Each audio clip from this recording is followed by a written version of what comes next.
Welcome to Prayer Now.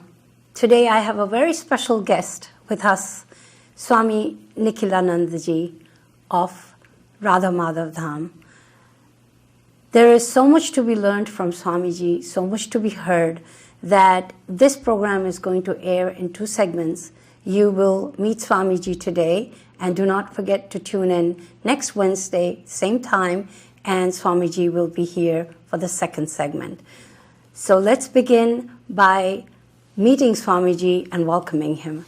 Swamiji, welcome today to today's program, and I am so privileged and so happy to have you here. Swamiji, right at the beginning, let's start about you.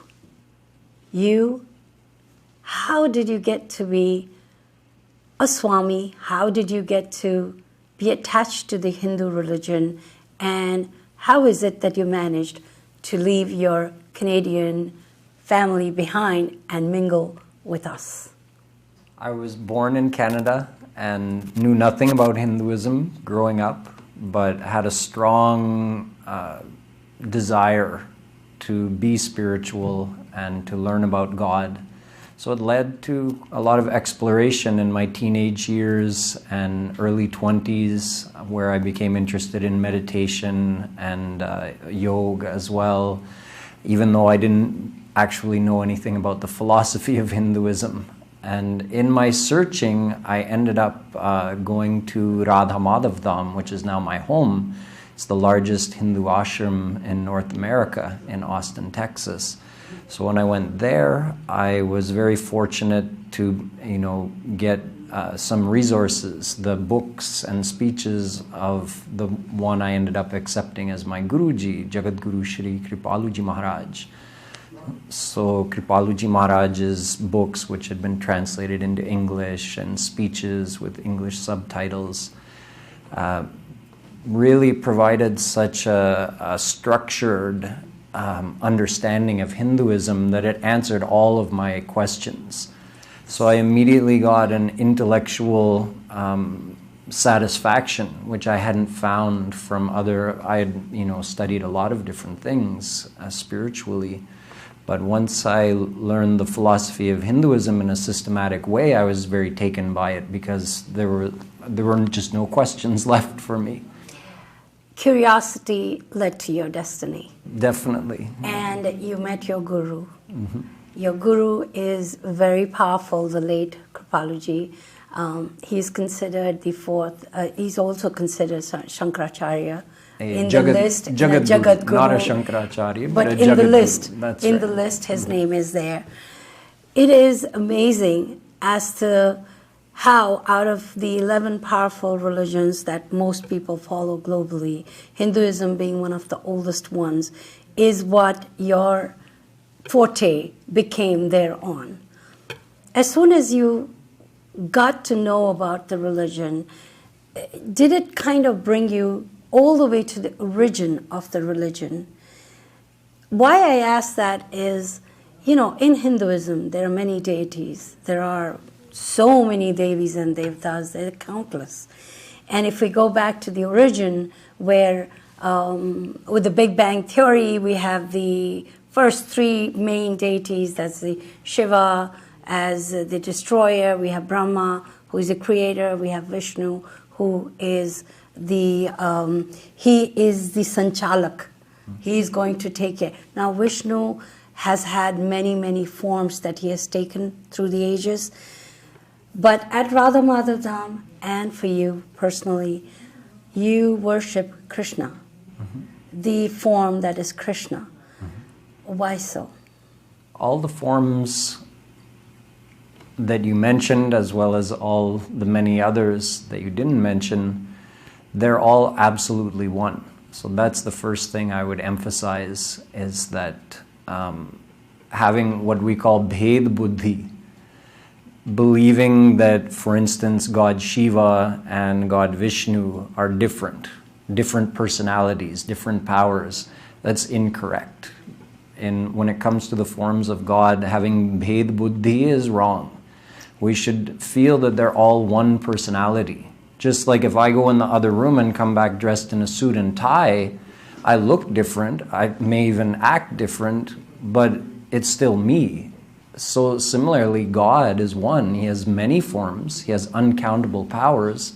So depending which of those powers is vyakt, which of them is actually outwardly manifested, and which powers are avyakt, he appears in different forms. He or she. God has female forms as well. So that's the first point I would make, is that I don't view different forms of God as being different.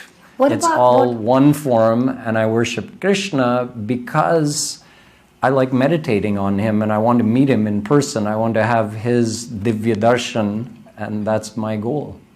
May God bless you, and I am sure with your devotion, they say that saints do reach that point. Throughout their life, when they are worshiping, meditating, and almost getting to a point where they start believing that there is no difference. Nar and Narayan, there is the differential narrows down to such a state that you almost see him right in front of you. This is what I've heard, and I hope that happens to you too. You do see him. That's what God realization is. You meet God face to face. Okay, we spoke about the male Shaktis, Brahma, Vishnu, and Mahesh. What about the female Shakti? Now, can you consider the female as well as the male Shakti as just one? Absolutely. You do? Yes. So for instance, in the case of Radha Krishna, it said, Ye yam Radha yascha Krishno rasabdhir dehe naikah kridanartham dvidha bhut.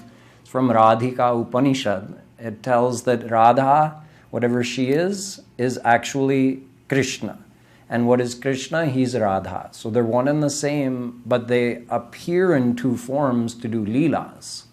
So to do their playful pastimes, one personality appears in two forms. So Radha and Krishna are absolutely one. Same Krishna is Ram, same Radha is Sita, same Ram is Vishnu, same Sita is Lakshmi, same Vishnu is Shiva, same Lakshmi is Parvati. There's no difference between any of them. Difference in appearance and behavior, you can say. Difference in how they would manifest leelas, but not difference in the personality. So why the name Radha Madhav Dham? You do carry the distinction, Radha and Madhav, Madhav being for Lord Krishna. Is it because it is the Krida part that is emphasized, the divine love that is emphasized? Would I be correct? Yes. If I say that? Now, divine love is part of devotion, but would you think that is the only main essence of devotion? Well, I would say that, in fact, the Sanskrit term is bhakti. And you have two main kinds of bhakti. The bhakti you do and the bhakti you receive.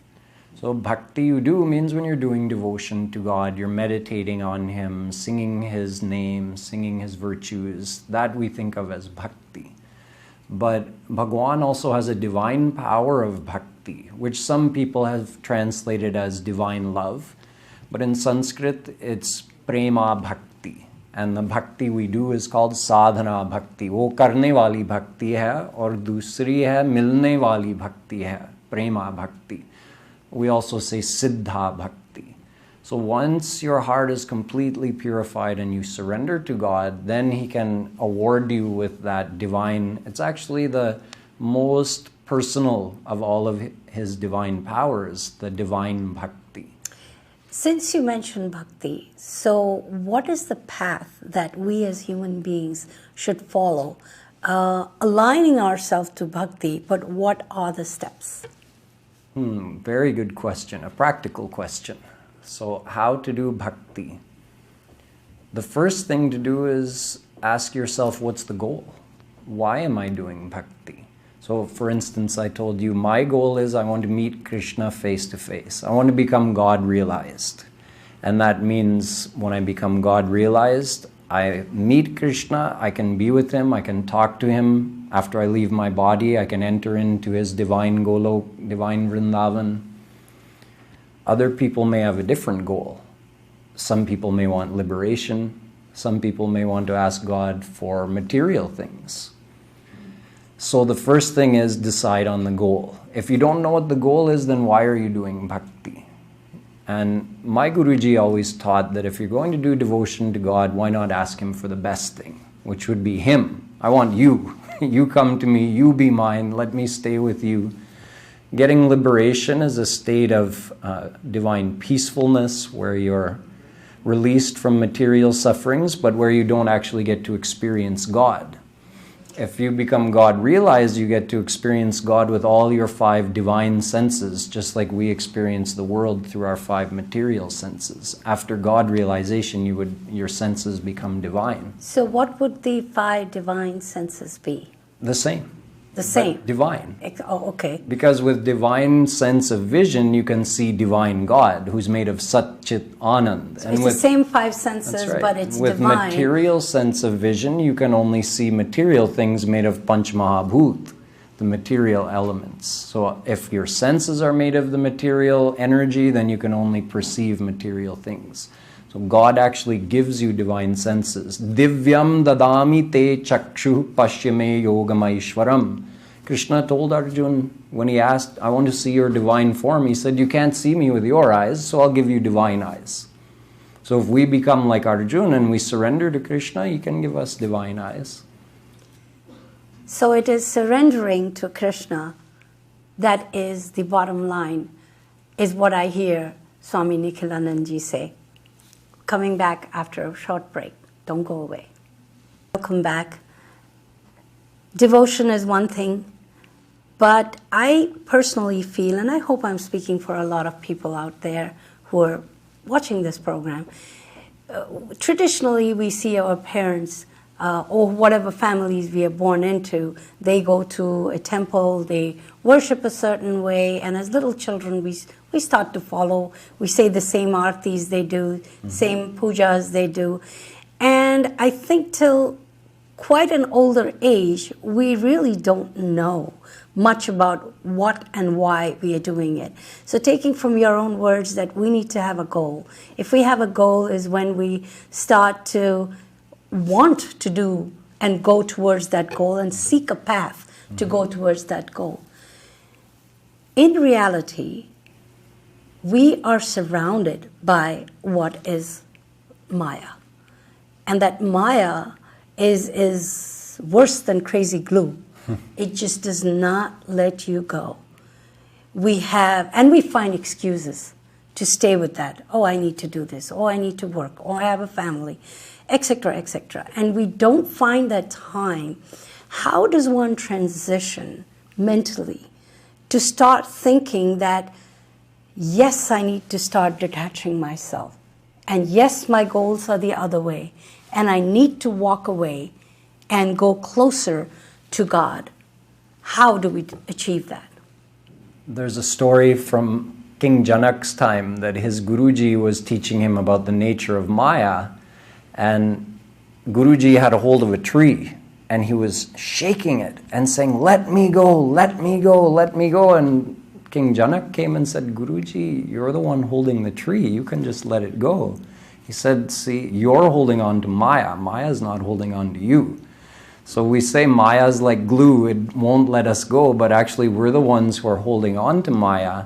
And the reason is very simple. We want happiness. That's a fact of everybody's life, a fact of everybody's mind. So if we have made this mental decision that the happiness I seek will be found in worldly things, then we're going to be hanging on to all those worldly things. It's nature. It's human psychology. If we divert that search for happiness towards God, then we gradually transfer our attachments towards God, and gradually the worldly attachments release. So it's like an organic process. It's not something you can do in a day. It's something you have to think about. Is true happiness in God or is it in the world? True, we have to live in the world, but do we have to assume that perfect happiness is a facet of this world? Or should we reconsider and think, no, perfect happiness is God according to our scriptures, according to our saints. So God is for our soul and the world is for our body. But divine happiness for our soul can only come from God. You can get protein and calories and a roof over your head from the world, but don't expect happiness. But like you said, it's the definition of happiness. I think the switch has to be where the definition of happiness is God himself. As long as I think that I'm happy because I have a nice car, I'm happy because I am surrounded by wealth, then that is where my happiness lies. So if that is my goal, does that mean that people who believe in worldly stuff, they are not going to get the happiness of being close to God? Can they have both? Can they live without one another, or can they live in a combined form? In other words, does somebody actually have to turn saintly in order to say that, okay, I want none of anything that belongs to the world. I only want to go to God and I want to belong to God. Can you still be part of the world and still belong to God? Yeah, it's a gradual process. So whatever attachment you have in the world, you can't just eliminate that. You have to start by developing a relationship with God, a certain form of God. It makes it easier. And then the more you think about, let's say it's Krishna, the more you think about Krishna, he's mine, he's been with me forever. I have many good relatives and friends in this life, but they weren't with me in my last life, nor will they be with me in the future when I leave this body. Only Krishna has been with me all the time. The more you think about these realities, this is not a trick, this is a reality. Everyone understands that. So if you dwell on such points, you develop your attachment to God and your desire to attain Him. Then you add in other teachings of the scriptures, like the definition of happiness. So happiness is defined in our scriptures like this, that it should be of unlimited amount, it should last forever, and it should always go on increasing the more you enjoy it, never decrease. So if you take that definition of happiness, any person enjoying any worldly thing can say, okay, this makes me happy, yes, but does it match up with that definition of happiness, which our Vedas say, that's the happiness you need if you want to be perfectly happy forever. So I guess it's the unlimited factor. Exactly. That happiness which you attain by either creating or having a love for God will be unlimited versus what's in the world, which could be limited, it's going to die. Not only that happiness is going to die, each one of us when we are born, there's celebration that, there's a new life here. But we also have a stamp somewhere that there's going to be a date of death. And I don't know if I'm wrong if I say this, that God gives you life so that in this life, now you've been given another term of time, whatever it is, that find your path, find your happiness. It could be me, it could be the world. See where you want to belong.